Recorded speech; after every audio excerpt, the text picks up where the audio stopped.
Ma'am आपने कुछ समय पहले दत्त साहब का जिक्र किया, आपने दत्त देखी है फिल्म राजकुमार हिरानी जी की? संजू। संजू, हाँ, कैसे लगी आपको वो फिल्म?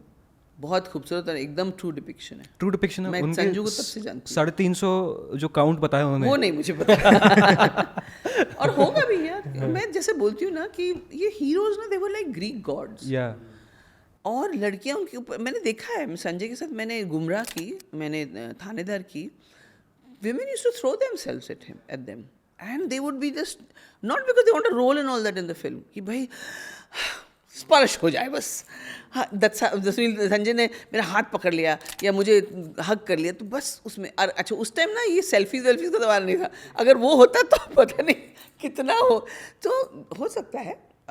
मुझे बॉडी काउंट तो पता नहीं और ना मैं उसमें जाना चाहती हूँ, but Sanju was a very good looking man. I mean he still is good looking, he was a charmer and so it's possible that, but also उसकी पूरी जर्नी देखिए।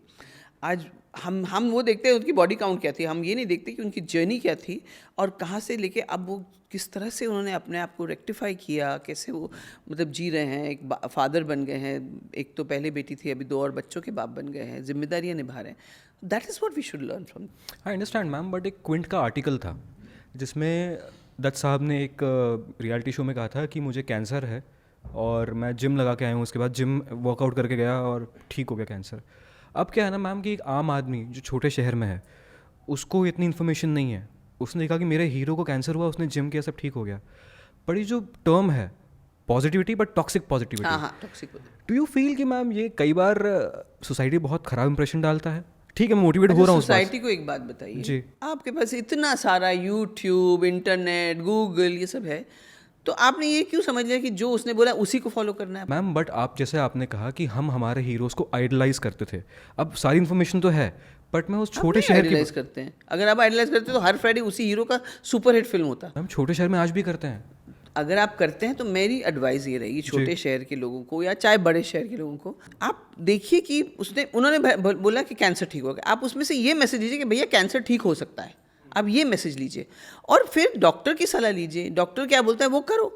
और ये मत देखिए, सबसे बड़ी बात है कि अगर हीरो ने कहा कि मेरा कैंसर ठीक हो गया तो इसमें बहुत अच्छा मैसेज जा रहा है कि कैंसर ठीक हो गया, आपको मायूस होके, डिप्रेस होके अपने आप को पंखे से नहीं लटकाना है, आपको कैंसर आपका ठीक हो सकता है। आपको ये एटीट्यूड लेके चलना है कि भाई मेरे हीरो का हुआ है, उसने अगर बोला है तो मेरे पास प्रमाण है कि उसका हो गया है। अब जिम जाके ही हुआ है, gym is also very helpful. Gym में आप जब स्वेट करते हैं, टॉक्सिन निकलते हैं, एंडोर्फिन्स रिलीज़ होते हैं आपकी बॉडी में, आपके माइंड के लिए बहुत अच्छा होता है, क्योंकि आप अगर कहीं डिप्रेस्ड हो तो एंडोर्फिन से एक पॉजिटिविटी आती है, तो definitely gym will also work. लेकिन साथ साथ में दवा भी होगी, खाना का भी होगा, परहेज़ भी होगा, तो why do have to take that? And this is, मैं ये नहीं मानती कि लोग अरे मेरे हीरो ने ऐसा कहा तो यही होगा। This is all stupidity. मैं उसको बेवकूफ़ कहूँगी उस आदमी को। मैम मैं ये समझना चाहूँगा कि जैसे आपने कहा कि संजय की लड़कियां जो है दीवानी हुआ करती थी, तो एक्ट्रेसेस भी होती थी, वो भी क्रेज़ दिखता था उनकी आंखों में?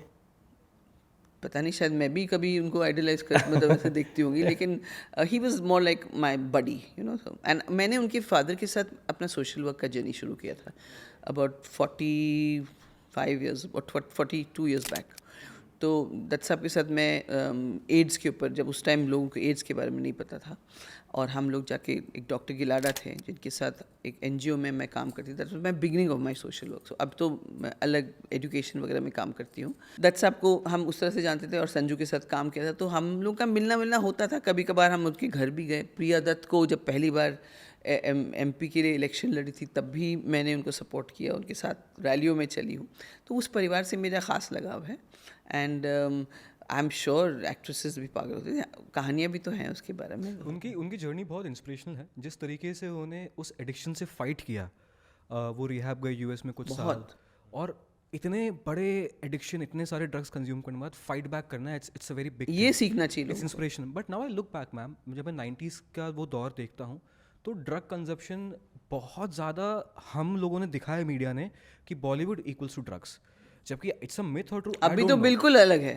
हाँ। अभी हालांकि बीच में कुछ आया था जब करण जौहर जी के पार्टी में कुछ दिखाया था, but I am telling you people are so conscious of their body कि what they are putting into their body, because demand हो गया है, चैलेंजिंग हो गया, अपने आप को मेंटेन करो।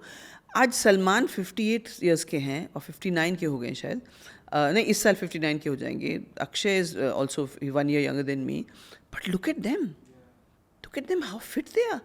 That's the demand. And Akshay Kumar तो खैर इज ऑन अनदर लेवल. वो तो सोच समझ के जो भी खाते हैं, अपने मुंह में जो भी डालते हैं, पेट में जो भी डालते हैं, वो 10 बार सोचते हैं और 10 बार उसका रिसर्च करके ही इज़ वेरी केयरफुल.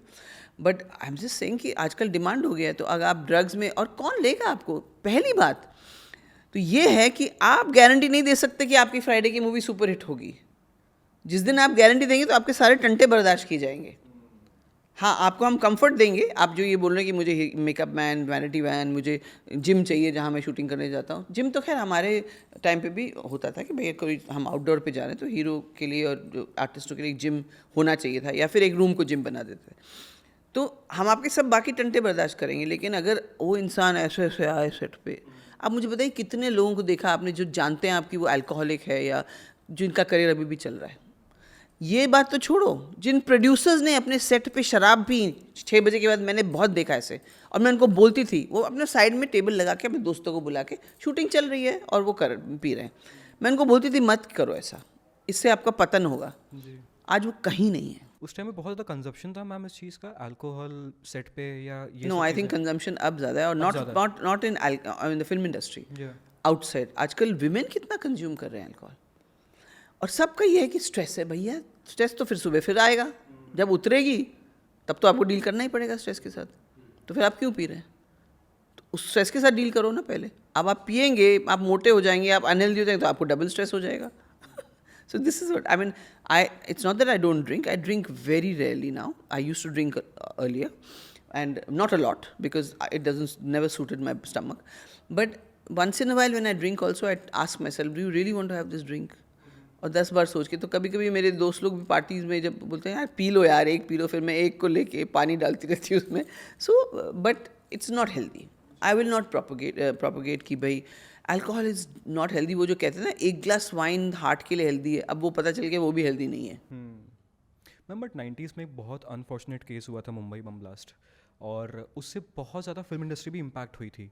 आप उस समय बहुत एक्टिव थे इंडस्ट्री में, तो उस समय बहुत ज़्यादा दिक्कतें आ रही थी फिल्म्स बनने में भी, क्योंकि वो ब्लास्ट के बाद प्रोड्यूसर्स बहुत ज़्यादा पैसे, मतलब बैक ऑफ हो गया था. ऐसा कुछ फेज़ आया था उस टाइम पे? आई डोंट नो अगर बॉम्ब ब्लास्ट के बाद प्रोड्यूसर्स बैक ऑफ हो गए थे, बिकॉज ऑब्वियसली माहौल देश का ऐसा था. ऑल्सो आई थिंक बहुत सारा पैसा जो वहाँ से आ रहा था, जो बॉम्ब ब्लास्ट के जो लोग बिहाइंड द बॉम्ब ब्लास्ट जो थे, उनसे फिल्म इंडस्ट्री में बहुत पैसा आ रहा था. आई थिंक वो भी बंद हो गया शायद उसकी वजह से भी. और कॉर्पोरेटाइजेशन नहीं था उस टाइम, बैंक्स आपको पैसा नहीं दे रहे थे. आज कॉर्पोरेटाइजेशन हो गया है, तो उससे फिल्में भी बड़े बड़े बजट के बनने लग गए. अब उस बड़े बजट में कितना लीकेज होता है, जो लोग उसके बीच बीच में खा लेते हैं वो पता नहीं. बट तो सिंगल प्रोड्यूसर्स जो होते थे ना, जो ऑन देयर ओन जो बनाते थे, वो थोड़े, एक तो माहौल देख के कि भैया bomb blast was not a nice thing. I think that was one of the first bomb blast I think जो देश ने देखा. मुझे याद है कि हम शूट कर रहे थे सी रॉक में. पंकज पराशर की फिल्म थी मेरी बीवी का जवाब नहीं. हम गाना शूट कर रहे थे उस टाइम, इस दौरान ये बॉम्ब ब्लास्ट का सब हुआ था. और रात को सब लोग वहीं होटल में ठहरे थे. मैंने कहा नहीं मैं घर जाऊंगी, तो आई वेंट होम, एंड मुझे कम से कम 3 पुलिस के चेक पोस्ट ने रोका. And then next morning I came to shoot, and Pankaj ji told me that why you going back and forth, फिर तुम नहीं आ पाओगी तो हमारा गाना रुक जाएगा. Saroj ji was doing it, Sridevi ji was that song. So everybody moved there. There was definitely a dehshat ka mahal. It was not a, it was a very ugly thing for everybody to see.